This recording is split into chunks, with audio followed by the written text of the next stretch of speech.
My name is Amanda Blake. I'm 30 years old. And I never thought I'd be the kind of woman who questions whether her husband is trying to poison her. But there I was, sitting stiffly at the dining table in my sister-in-law, Vanessa's pristine Dallas home, staring at a cup of coffee that smelled wrong. Ethan, my husband of 4 years, stood behind me with a smile that didn't quite reach his eyes. "Don't you want to try the coffee I made just for you?" he asked. The aroma was strange, sharp, almost metallic. It reminded me of the time I ended up in the ER last month after drinking tea at Vanessa's place. The doctors couldn't explain it. They said I probably had a stomach bug, but I knew better. And now this. I glanced at Vanessa. She hadn't touched her cup. She was watching me too closely. "Ethan's been experimenting with new brewing methods," she said, swirling her spoon in the air. "He says it's all for you." There was something in her tone that made my skin crawl. I'd noticed things over the past 6 months, subtle things. Ethan texting at odd hours. Vanessa calling him more often than felt appropriate. The two of them whispering and glancing my way when they thought I wasn't looking. It wasn't always like this. When I first married Ethan, I felt welcomed into his family. But somewhere along the line, that warmth turned cold. Still holding the cup, I smiled and stood up. "Oh, I just remembered I need to make a quick work call. Vanessa, do you mind if I step into your study?" She blinked. "Sure, go ahead." I turned to leave, and as I passed the table, I let my hand brush against Vanessa's cup.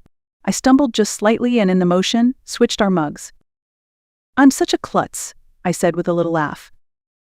Vanessa raised an eyebrow but didn't say anything. I walked calmly toward the study, but my heartbeat pounded in my ears. I didn't want to believe what I suspected, but today I was done second-guessing myself. It was time to know the truth. From the study doorway, I kept my eyes locked on the dining room table. Vanessa lifted the coffee cup, my original cup, to her lips. I held my breath. She took a sip. For a few seconds, nothing happened. Then, I noticed a slight tremor in her hand as she set the cup down. Her face paled. She shifted in her chair, unease washing over her. "James," she whispered, her voice tight. "Something's wrong." Ethan looked up, his brow furrowing. "What do you mean?" "I don't feel." She stopped mid-sentence, gripping the edge of the table. "What did you put in that coffee?" Ethan's eyes widened in horror. "Wait, that wasn't your cup." His voice was low, but I heard every word. "That wasn't your cup." I stepped into the room, my phone already recording. Then whose was it supposed to be?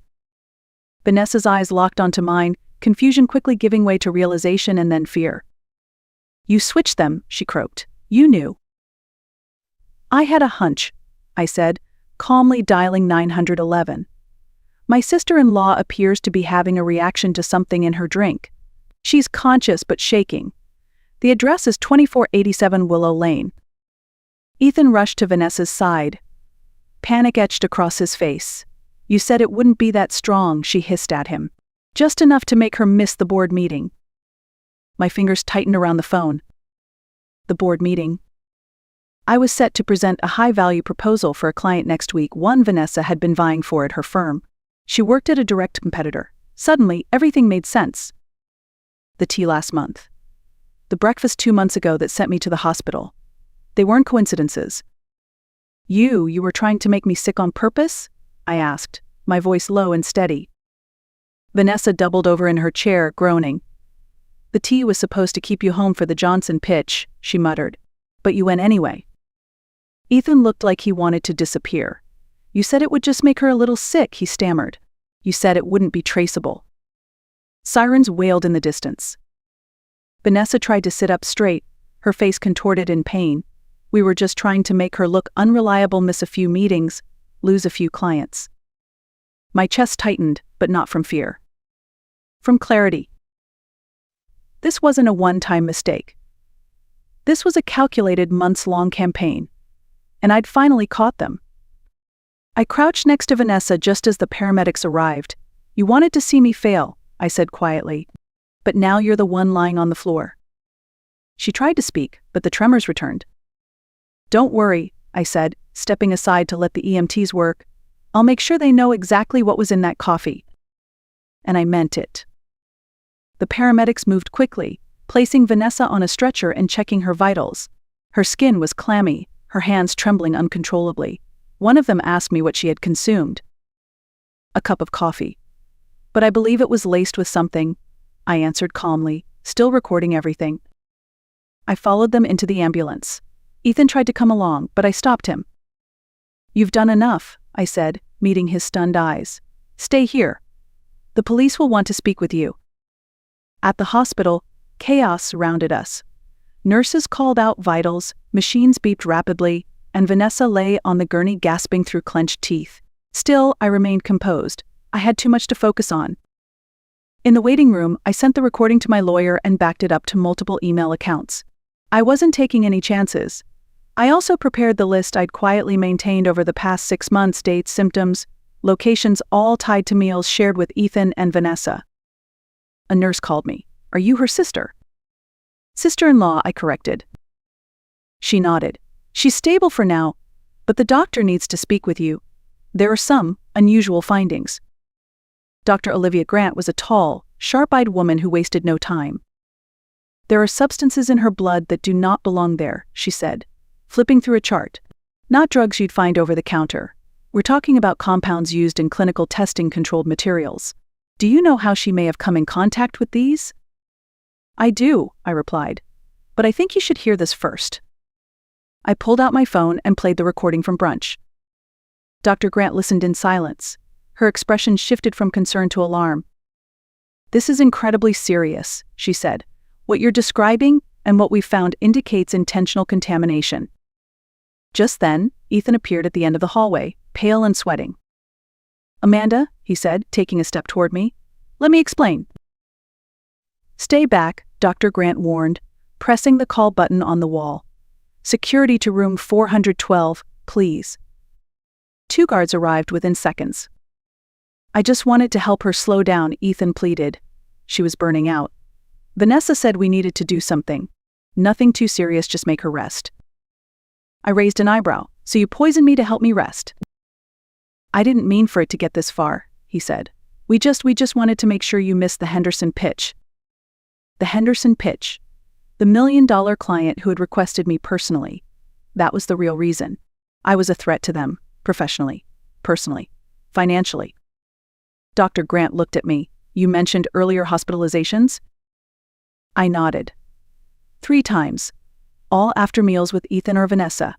The symptoms were always similar: nausea, dizziness, weakness. But nothing ever showed up conclusively. She frowned. "I'll need to compare those incidents to what we found in Vanessa today. If the patterns match, we'll have very strong grounds." Detective Carla Monroe arrived shortly after.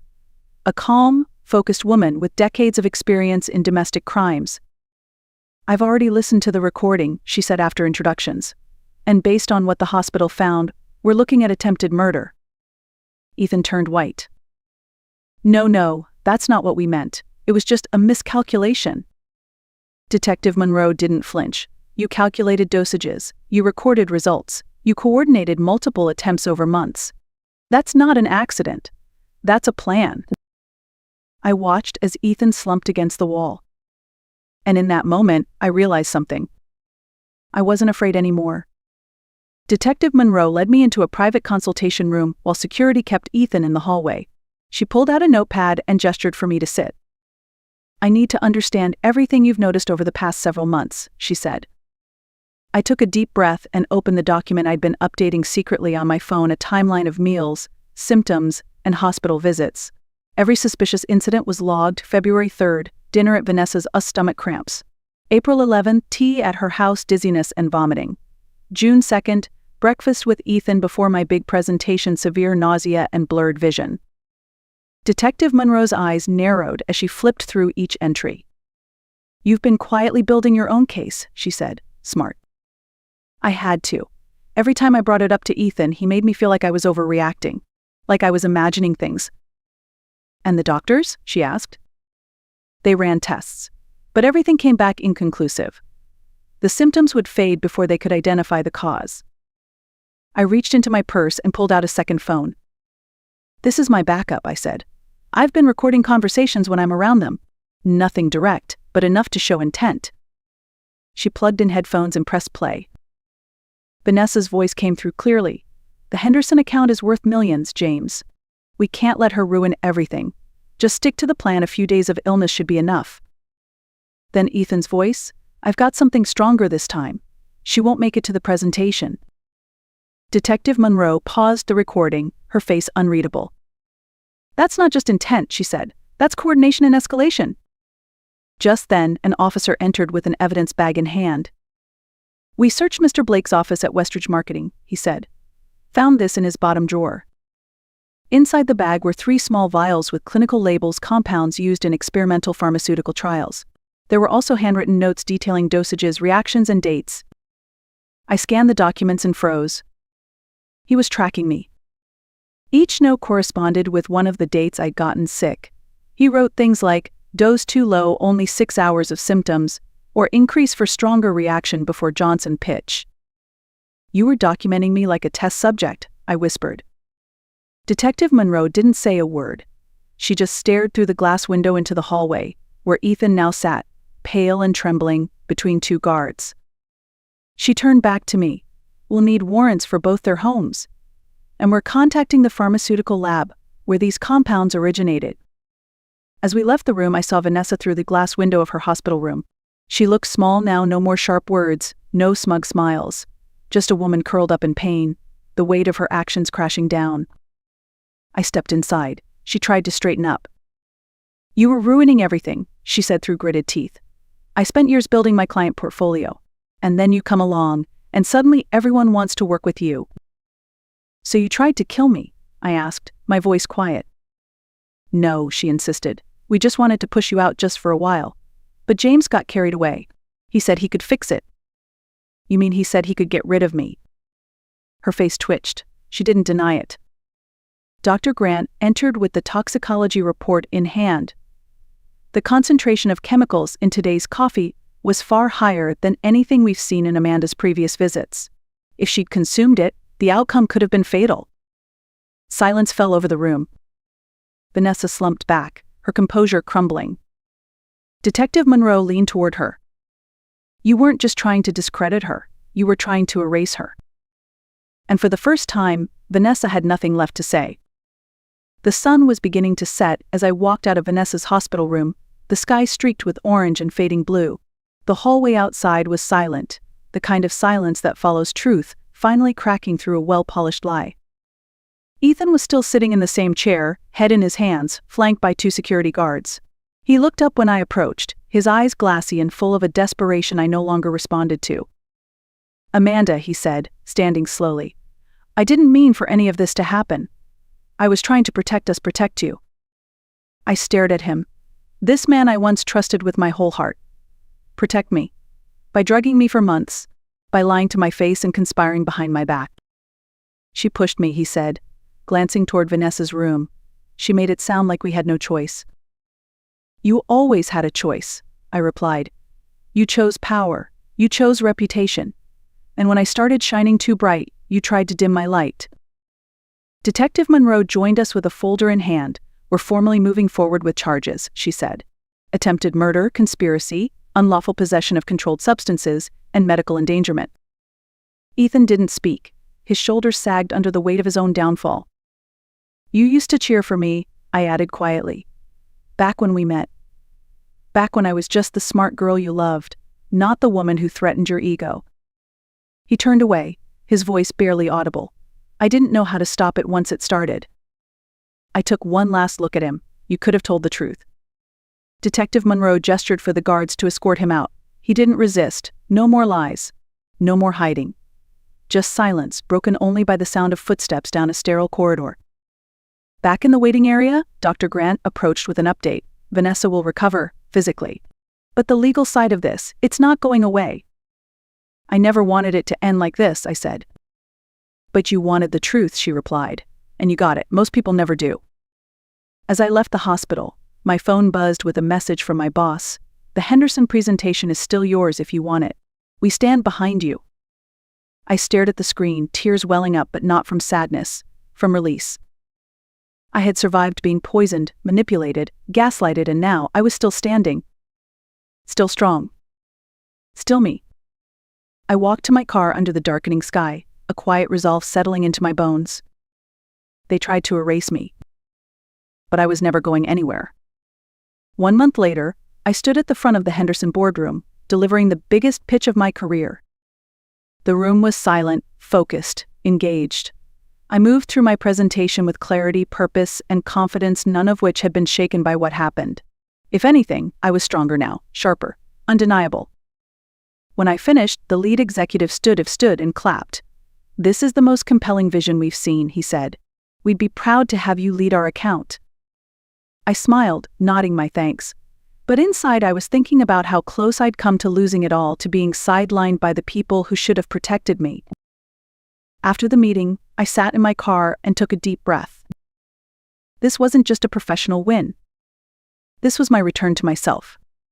Not long after, both Vanessa and Ethan were formally indicted. The evidence was overwhelming. Between the recordings, the texts, the toxicology reports, and the pharmaceutical substances found in their possession, the case was airtight. Neither of them tried to reach out again. And I didn't look back.